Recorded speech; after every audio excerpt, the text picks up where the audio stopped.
What's good, YouTube? It's Aquarius Leviathan Prophecy, and I'm back at it with another reaction video. This time we're going to be reacting to The Undertaker's finisher revolution, which is basically his moves, all his finishing moves from the time he started wrestling all the way to the time he ended his career, or he obviously retired. So we all gonna take a journey into The Undertaker's finishing revolution. Let's get it.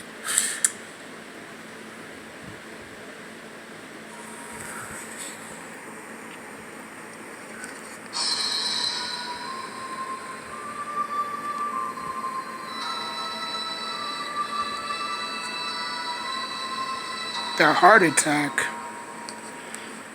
Out of all my years watching the WWE, I've never seen The Undertaker use that. Or probably that was just a finishing move that he was using at the time when he was obviously, a no-name, you know what I'm saying? But that's I don't know, that one is kind of messing me up right there. He named his finishing move the heart attack. The heart punch. So he basically punches an opponent in the heart.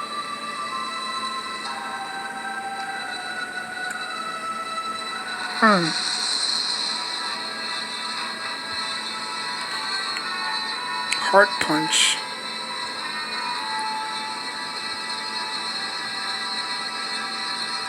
Alright, now this is the Tombstone Power Driver from 1980 to 2018. The Choke Slam from 1990 through 2018. They all basically good at saying the same thing. Yeah, man, The Undertaker had a great career, man. No, he didn't eclipse the achievements that other superstars reached. Like he never held the belt for that long. He never won Money in the Bank. I'm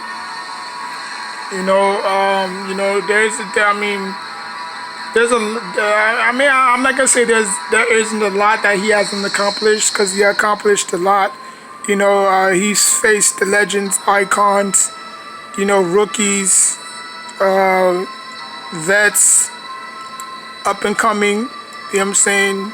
So he's done it all, he's slayed giants, he fought his own brother, he headlined WrestleMania, and that's never going to be duplicated again into the ends of time. So,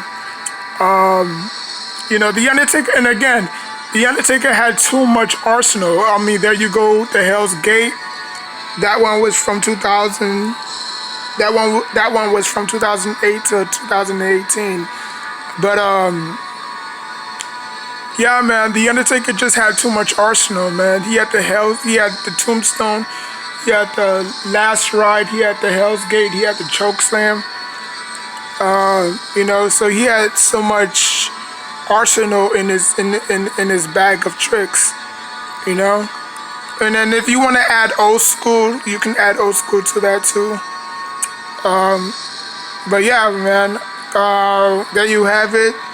The Undertaker's finisher revolution. Revolution, I should say.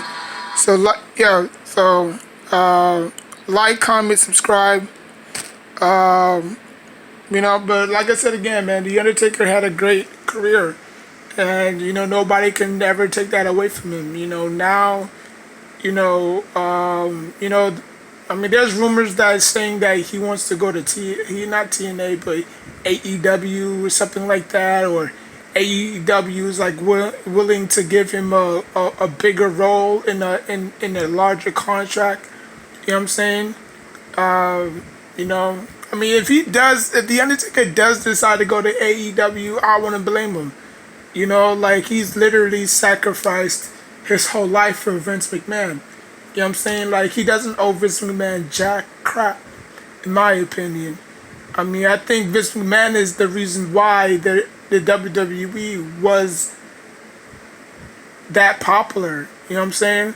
I mean, nothing to take away from Stone Cold, The Rock, Chris Jericho, The Undertaker. I mean, not The Undertaker, Triple H, Mankind, but Kane. But nobody could compare themselves to The Undertaker. You know what I'm saying? The Undertaker was the epitome of the WWE. He was the symbol of the WWE. Like, he literally put the WWE on his back. I know John Cena have, but John Cena wasn't The Undertaker. You know what I'm saying? So, I just think that The Undertaker had too much to give. You know what I'm saying? It should be Vince McMahon who should have been bowing down and kissing The Undertaker's, ass for all these years. You know what I'm saying? Because if it wasn't for him, WWE wouldn't even last, in my opinion. And I don't think it's going to last when he's gone neither, because to look for the next big thing, it's hard. It's hard, like, I know Triple H is involved with the talent relations and finding new talent, but it's hard. The landscape on how the WWE is today, nobody's ever going to try to duplicate The Undertaker again, and nobody can. Whether he goes to AEW or whether he rides out to the sunset, there's never going to be another Undertaker.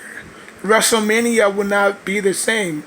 I mean, can he make a live appearance? Sit in the sidelines as a fan or sit in the crowd as a fan and enjoy the game and enjoy the match? Sure. But he's never going to, lace him up for one last time again. For what? To have another crappy match that we saw him against Goldberg? I mean, that match was long due, way before. You know what I'm saying? Like, when Goldberg was, I'm not gonna say when Goldberg when Goldberg was in his prime, but I'm saying that when Goldberg was around in 2004 when he was feuding with not DX Evolution. You know what I'm saying? But then again, he had his own problems with Evolution. So, after all that, you know what I'm saying?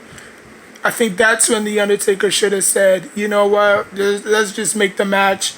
You know what I'm saying? Like, what can we possibly lose? They wait until they old and they can't fight anymore, or halfway can't fight anymore, to book the match. And the match was trash. And obviously The Undertaker wound up winning, but the fans got cheated out their money, I believe. Because it wasn't a fair fight. Now everybody's saying, oh, move on to the next thing. That's what America is about. You know what I'm saying? Like, once Americans don't like something, guess what? They'll move on to the next thing. And what's the next thing? The Undertaker versus Sting. Now, again, this is... Do I want, personally, for me personally, do I want to see that match? Hell no. Because I already know the results. The Undertaker's going to win. People don't understand. The Undertaker is just too dominant as a superstar. Whether you're playing with him in video games or you watching him in real life, he is a problem. Just like how Stephen A. Smith says, he is a problem.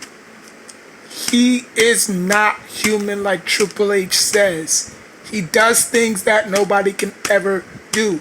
So when people say, oh, I want to see Sting versus The Undertaker, we all know Sting is no match for The Undertaker. So why would you put that match in place, knowing that damn well The Undertaker has too much arsenal in his firearm, and he's just that dominant as an athlete. You know what I'm saying? Like, Sting wouldn't even last 2 minutes. I mean, like hypothetically speaking, if you were to compare finishing moves to finishing moves, The Undertaker just got too much. He could kill you. He could kill you with the Hell's Gate when you least expect it. He can kill you with the choke slam the spike tombstone, the tombstone power driver, uh, the old school, if you want to count that as his finishing move. Well, that's his signature move, but that's not really a finishing move. But anyways, but I mean, yeah. To Sting's finishing move, which is the Stinger Splash, the Scorpion Death drop, and then Sharpshooter. Like, really? Like, is that supposed to take the Undertaker out? No, the Undertaker's gonna win automatically. You know what I'm saying? So, I just think that, like I said again, man, the Undertaker had the best career that he could possibly ask for. Again, did he accomplish a lot in his career? He won belts. He didn't keep them the way that he should have kept them, because as soon as he won the next pay-per-view, he lost it to Stone Cold. You know what I'm saying? Or he lost the Undisputed Championship to, I think it was to Triple H. So it was a win and a loss, win and loss. Every time he win a belt, like a few months later, or a few days. Yeah, I'll probably say a few months later, because every pay-per-view is like every 3 months, every 2 months. So every pay-per-view he would lose it to the opposing opponent, or he'll probably get screwed out of it. So no, the Undertaker didn't hold the championship like, CM Punk held it, or Bayley obviously held it. You know what I'm saying? Like Triple H held it. Like Triple H held the World Heavyweight Championship for 297 days. 297 days. And this is when Goldberg and him was going back and forth, back and forth, back and forth. You know what I'm saying? So the Undertaker never had that luxury of holding a championship for that long.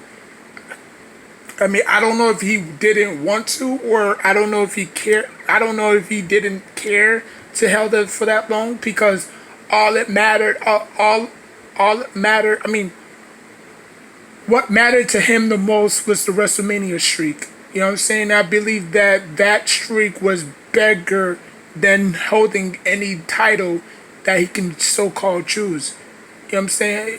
Like, to go undefeated, 17-0, 18-0, 1-0, 2-0, 3-0, 4-0, 5-0. That was bigger than holding any other championship. So for him to lose belts, win belts, lose belts, win back the belt, lose it again, win back the belt, lose it again, whether it was tag team, singles, it doesn't matter. As long as the streak was unbeatable, he could care less. That's just my opinion. So I thank The Undertaker for a lot. To me, he wasn't my favorite superstar, but he was a superstar that I respected a lot of. My favorite superstar of all time is Stone Cold Steve Austin. Second is probably Jeff Hardy. But other than that, and hell, even that match against The Undertaker in the ladder match, Jeff Hardy gave it his all in that match. Even though The Undertaker came out victorious, he gave Jeff Hardy credit. Jeff, like, he didn't think Jeff Hardy was going to, match him blow for blow. I bet you if it was Jeff Hardy, this match would have ended in 10 seconds. 10 seconds top if it was Matt Hardy. But just because it was Jeff Hardy, it went a little bit longer. But, I mean, like I said, man, The Undertaker just had, one hell of a career, and, there'll never be another like him. Look at that. The lights are closed. But anyways, yeah, man, so, rest in peace, The Undertaker. Not in a sad or obituary way, but out of respect. Rest in peace. Alright, man, like, comment, subscribe. Until next time, take care of yourself and each other.